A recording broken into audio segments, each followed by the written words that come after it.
salamat po. Thank you po. Maraming salamat sa ating Department Secretary, Department of Foreign Affairs, Secretary Tess Lazaro sa kanyang pagpakilala. Papakilala ko na rin po yung ating mga kasamahan dito na ibang mga opisyal na kasama namin dito sa pagbisita namin sa Abu Dhabi. At nandiyan po ang namumuno ng Departamento ng Pamahalaan na Cabinet Secretary na ang trabaho niya ay lahat ay para sa inyong mga overseas workers. Ang ating Secretary ng Migrant Workers, Secretary Hans Kakdak. Tapos po, siguro nakita niyo man po itong pinadisplay namin. Ito po yung ating app na ginagawa para yung ating mga kababayan sa Pilipinas at kayo po na nandito sa abroad ay hindi na kailangan pumupunta sa mga opisina. Lahat po ng pangangailangan ninyo sa ating pamahalaan ay kaya nyo nang gawin dito sa ating eGov app na eGov app na kinakalat po natin. Pag binuksan po ninyo yan, pwede na po kayong pumunta sa lahat ng kahit na anong departamento sa kabinete, lahat ng departamento sa pamahalaan upang gawin kung ano pa ang kanyang pangangailangan. Hindi nyo na po kailangan pumunta sa opisina, hindi nyo na po kailangan pumunta ng Maynila para lakarin ang mga papeles ninyo. Yan po ay ginawa ng ating Department of Information and Communication Technology. Nandito po, Secretary Henry Aguda ng DICT. Andito rin po ang isa pang opisyal na ang kanyang trabaho po ay para ulit sa ating mga minamahal na kababayan na OFW. Andito rin po ang Overseas Welfare Administration Administrator, PY Kaunan.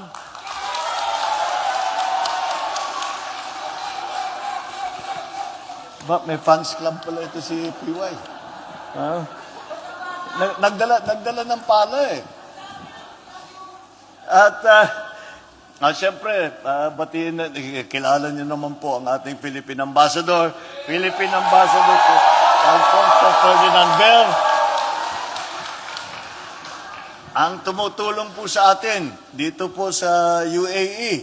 At malaki pong tulong na ginagawa niya dahil po tinatrabaho niya ang pagsasama-sama ng UAE at saka ng Pilipinas. Siya po ang Special Envoy of the President to the UAE for Trade and Investment, Maria Ana Katrina Yu Pimentel.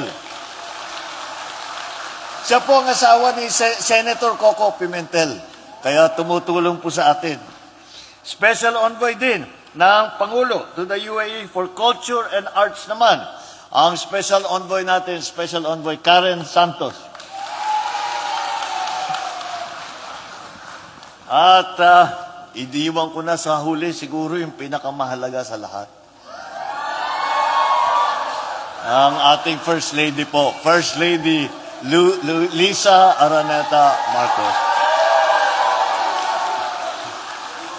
Ang aking mga kasamahan sa gobyerno, mga minamahal kong kababayan, ladies and gentlemen, magandang gabi po sa inyo lahat.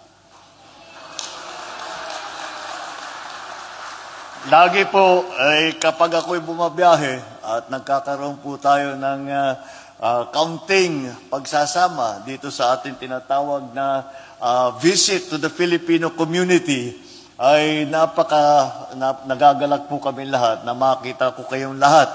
Dahil po, nagbibigay ng karangalan sa ating bansa, kayo po ang nagbibigay ng karangalan sa ating bansa pamamagitan ng inyong kontribusyon sa United Arab Emirates, sa magandang ehemplo na inyong ipinakita sa inyong trabaho, sa inyong mga kapwa Pilipino, sa pamahalaan ng UAE, sa iba't ibang mga lahi na nanirirahan dito, at sa kontribusyon ng inyong ibinigay sa ekonomiya sa ating minamahal na Pilipinas.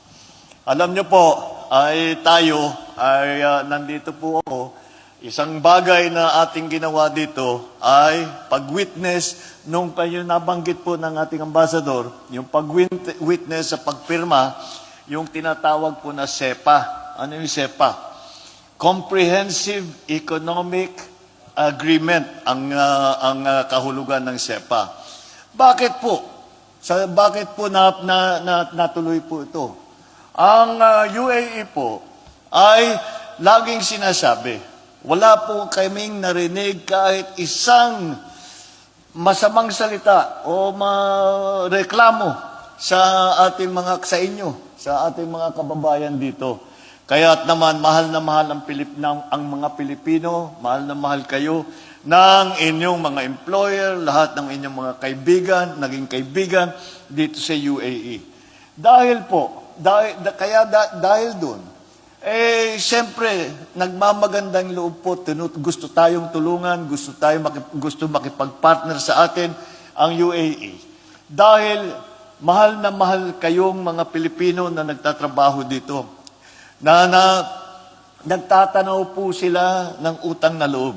Ang kanilang sinasabi, kung hindi sa mga Pilipino na tumulong sa amin dito sa UAE, ay hindi po naging mayaman ang UAE kagaya ng ganito. Kaya't malaki ang pasasalamat ng UAE sa mga Pilipino. At kagaya ng aking sinasabi, kagaya ng dati, kayo ang nagdadala ng dangal sa Pilipinas. Kaya you are the source of pride and honor of our country. Kaya sa pagbisita natin dito, ay siguraduhin na kayong lahat ay nasa mabuting kalagayan dito sa UAE na inyo pang tinutulong ng pangalawang tahanan sa labas ng ating bansa. Today, the United Arab Emirates is home to one of the largest Filipino communities in the Middle East. Magwa 1 million, nag-1 million na yata ang Pilipino rito sa UAE. Nagsimula po sa Dubai, hanggang dito na sa Abu Dhabi, at nakakalat na po sa buong United Arab Emirates. At mula sa umpisa pa lang, mula noong 1971, ang mga Pilipino ay nandito na at tumutulong sa pagpaganda ng ekonomiya at ng bansa ng UAE. Kaya bilang pasasalamat, bilang pagtatanaw ng utang na loob ng UAE sa mga Pilipino, sa inyo, ay sinabi nila, ba't di tayo magkaroon ng agreement? Ito nga naging SEPA. It is a comprehensive Economic Partnership Agreement. Yan pong ibig sabihin ng SEPA. At dahil dyan, marami po tayong pag-uugnay sa UAE, sa trade, sa exchanges, sa people-to-people na pagkikilala. Yan po ay naging bunga nga ng inyong napakagandang trabaho dito at ang pagtaas ninyo ng reputasyon ng mga Pilipino dito sa UAE. Kasama na rin po lahat po ng mga OFW, hindi lamang dito sa Middle East, kung hindi sa buong mundo. Alam niyo po, lagi kong nakakausap ang mga leader po, mga presidente, mga hari, mga prime minister, at hindi pa ako nakakapag-hello. Sasabihin nila kagad sa akin, alam mo, kami, yung mga Pilipino na nandun sa amin, kung nasaan man, ay sinasabi nila, ang mga Pilipino sila ang pinakagusto namin na pumupunta rito sa aming bansa. Sila ang pinakagusto namin dahil sila ay napakasipag, napakabait, at tumutulong. Kahit wala sa trabaho, tumutulong pa rin. Sabi ko, ganyan naman talaga dito ganyan talaga mga Pilipino. At si hari at reyna ng overtime, ang Pilipino, yan ang reputasyon natin. Dahil napakasipag. Kaya't muli, nung nagsimula, ang ating mga kababayan, mga engineer, architect, sila ang nagpapatayo, mga construction, sila ang tumulong sa paglagay ng mga bagong kalsada, mga tulay, mga malalaking construction na project. And that's why our government values the vital role of overseas Filipinos in nation building. Kaya't lahat ng aming maaring gawin upang matiyak na ang kalagayan ng ating mga OFW ay nasa mabuti naman. Kaya po ay lahat ng pangangailangan ng ating mga OFW ay ating ipinipilit na bigay sa mga benepisyo, sa mga tulong, sa mga suporta para masabi naman natin lahat ng pangangailangan ninyo ay sinasagot naman ng ating pamahalaan. Because we envision a future where every Filipino, at home or abroad, has a chance to succeed. Because once we deepen our trade and investment partnership with, for example, the UAE, we are laying the groundwork for employment opportunities in more varied sectors and wider market access for Filipino businesses. Every achievement that you earn, whether through your profession or entrepreneurial ventures, makes us stronger, not only for yourselves, but also for the collective progress of the Philippines. So to sustain this momentum, let us prioritize lifelong learning and skills development. Yan po ang susi ngayon. Dahil marami pong dumarating na mga bagong teknolohiya, ay hindi po, kailangan tayo matuto. Kailangan patuloy ang pag-aaral natin para lahat ng kahit na anong bagong dumadating na bagong trabaho ay tayo ay handa. So in this pursuit, let the enduring bayanihan spirit of our Filipino community shine. Filipinos supporting one another, growing together, lifting each other towards a much brighter tomorrow. Sa aking pagbisita ngayon dito sa UAE, ngayon ay napalakas na namin ang pagsamahan at pagtutulungan ng ating bansa sa UAE. Kaya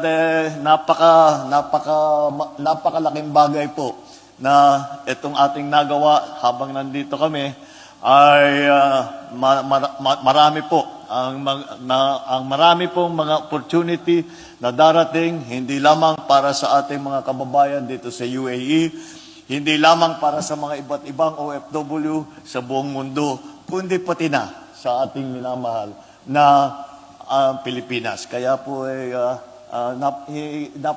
napakahalaga ang ating nagawa. At ito'y ang pundasyon po nito ay nanggaling po sa inyo. Kaya marami po tayong kasunduan na pinirmahan sa pagitan ng ating mga bansa. Meron na po tayong free trade agreement. Ano ibig sabihin ng free trade agreement? Ibig sabihin ay pagka ng import-export ang UAE at saka ang Pilipinas, ay hindi na natin nilalagyan ng buwis, hindi na natin sinacharge. Parang libre ang pag-exchange. Hindi lamang sa Pilipinas, kung hindi pati na rin sa UAE. At yun na nga, yung pinaka-importante, yung SEPA na pinirmahan natin. Meron din po tayong MOU, Memorandum of Understanding, sa Defense Cooperation. At itong mga kasunduan na ito ay may layuning lalo pang paigtingin ang pakikipagsamahan ng UAE at palakasin ang ugnayan sa aspetong pangseguridad. Mga mahalagang sangkap para sa isang progresibong bansa. Mga kababayan, nais ko pong iparating sa inyong na ang inyong gobyerno ay patuloy na nagsisikap na pagpabutihin ang kalagayan ng ating bansa. Isa-isa nating tinitignan at inaaral ang mga issue na dapat mabigyan ng agarang aksyon at solusyon.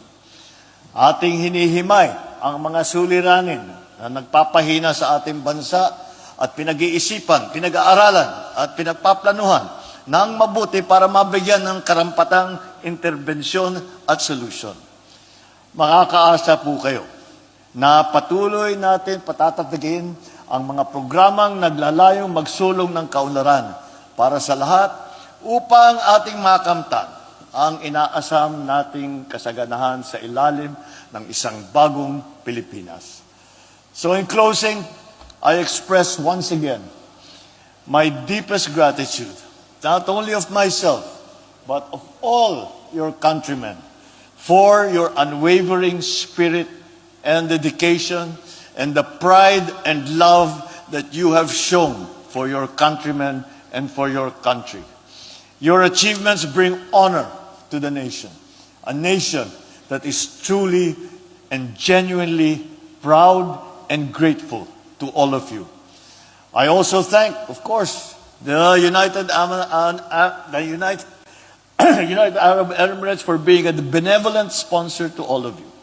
Kaya po, huwag po natin makakalimutan, lahat po ito ay para sa pagpaganda ng buhay ng ating mga kababayan at ang pagpaganda ng ating minamahal na bansang Pilipinas. Mabuhay po kayo! Mabuhay ang manggagawang Pilipino! Mabuhay ang mga ang bagong Pilipinas! Magandang gabi po sa inyong lahat! Maraming salamat po! Muli